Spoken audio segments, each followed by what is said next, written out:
بسم اللہ الرحمن الرحیم۔ ناظرین گرامی، کہتے ہیں کہ واقعہ کربلا کے بعد بہت سی ایسی ہستیاں آئیں جنہوں نے حضرت امام حسین رضی اللہ تعالی عنہ کا بدلہ لیا اور یزید کے پیروکاروں کو نیست و نابود کر دیا، اور ایک وقت ایسا آیا کہ یزید کو جہنم واصل کر دیا گیا۔ پیارے دوستو، کئی سو سال گزرنے کے بعد کہتے ہیں کہ ایک وقت ایسا آیا جب یزید کی قبر کو کھولا گیا۔ یزید کی قبر کو کیوں کھولا اور کس نے کھولا، اور اس کی قبر کو کھولنے کا مقصد کیا تھا؟ پیارے دوستو، کیا اس میں سچ کیا ہے؟ کیا واقعی یزید کی قبر کو کھولا گیا تھا؟ تو آئیے ناظرین گرامی، ہم اپنی آج کی ویڈیو میں آپ کو یہ بتاتے ہیں کہ یزید کی قبر کو کس نے اور کیوں کھولا۔ ناظرین گرامی، یزید نے اپنی زندگی میں ہی اپنے بیٹے معاویہ کو اپنا جانشین مقرر کر دیا تھا۔ یزید لین کے 12 بیٹے اور 5 بیٹیاں تھیں، لیکن اس کو اپنے بیٹے معاویہ سے بے انتہا پیار تھا۔ اس کی تعلیم و تربیت بھی شہزادوں کی طرح ہی کی گئی۔ یزید چاہتا تھا کہ اس کا یہ بیٹا اس کا حقیقی جانشین بنے۔ یزید نے حکومت سنبھالتے ہی اپنے 2 بیٹوں خالد اور معاویہ کو اس وقت کے بہترین استاد عمر المقصوص کے مکتب میں 3 سال کے لیے بھیج دیا۔ ناظرین گرامی، شیخ عمر المقصوص بھی جانتے تھے کہ یزید کا جانشین معاویہ ہے، اس لیے انہوں نے اس کی تربیت پر خوب محنت کی۔ پیارے دوستو، 61 ہجری میں جب واقعہ کربلا پیش آیا تو شیخ المقصوص کو بہت تکلیف ہوئی، کیونکہ آپ کا دل محب اہل بیت سے تڑپتا تھا۔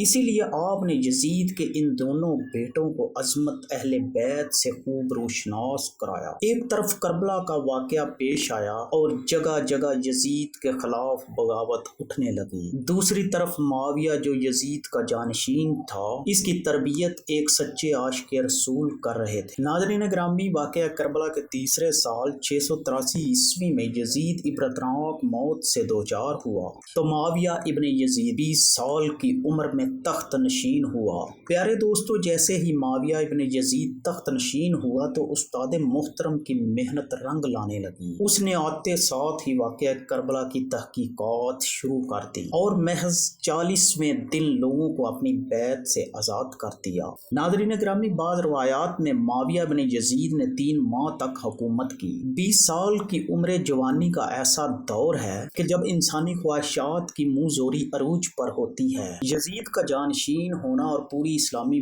مملکت پر حکمرانی کرنا اپنی تمام جائز و ناجائز خواہشات کو پورا کرنے کے لیے بہترین موقع تھا، لیکن معاویہ بن یزید نے تخت پر بیٹھتے ہی واقعہ کربلا کی تحقیقات شروع کر دی اور حالات کا بہت باریک بینی سے جائزہ لیا۔ جب اس نے دیکھا کہ میرے باپ نے اسلام اور مسلمانوں کو کس قدر عظیم نقصان پہنچایا ہے، تو اس نے محسوس کیا کہ وہ ایک دوراہے پر کھڑا ہے کہ حکومت کی باغ دوڑ تھامے رہے اور ظلم و ستم اور عیش و عشرت کا بازار گرم رکھے، یا تخت و تاج کو چھوڑ دے اور اپنے آپ کو ان ہولناک گناہوں اور ان کے دردناک عذاب سے دور رکھے۔ ناظرین گرامی، بالآخر اس نے فیصلہ کر ہی لیا۔ اس کا فیصلہ ان سچی تعلیمات اور اس ایمان کے طفیل ہی ممکن ہوا جو اس کے رگ رگ میں شامل ہو چکا تھا۔ اس نے ایک عزم راسخ کے ساتھ حکومت کے عہدیداروں اور عوام کو مسجد میں جمع کیا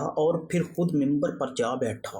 اس نے اپنی تقریر میں سب سے پہلے خدا کی حمد اور اس کے بعد نبی پاک صلی اللہ علیہ وآلہ وسلم پر درود بھیجا، اور پھر یوں کہنے لگا: میرے باپ یزید کو جب حکومت ملی تو وہ اپنے اعمال اور بدکرداری کی وجہ سے ہرگز اس کا اہل نہیں تھا، لیکن وہ بھی اس پر قابض رہا اور اس کا نفس اس سے بدترین کاموں کی ترغیب دیتا رہا۔ وہ اپنے برے کاموں پر بھی فخر کرتا تھا اور اس نے خدا کی بتائی ہوئی حدود سے تجاوز کیا۔ رسول اللہ صلی اللہ علیہ وآلہ وسلم کی اولاد پر اس نے بدترین مظالم ڈھائے، لیکن اس کی حکومت کی مدت بہت ہی تھوڑی تھی اور بہت جلد اس کی شرمناک زندگی کا خاتمہ ہو گیا، اور آج وہ اپنے اعمال کے حساب و کتاب میں الجھا ہوا ہوگا۔ ناظرین گرامی، جب معاویہ بن یزید کی بات یہاں تک پہنچی تو اس کا گلا رک گیا۔ کافی دیر تک وہ بلند آواز میں روتا رہا اور اس کے بعد وہ دوبارہ لوگوں سے ہم کلام ہوا اور اس نے کہا: اے لوگوں، میں تمہارے گناہوں کا بوجھ اپنے کندھوں پر نہیں اٹھا سکا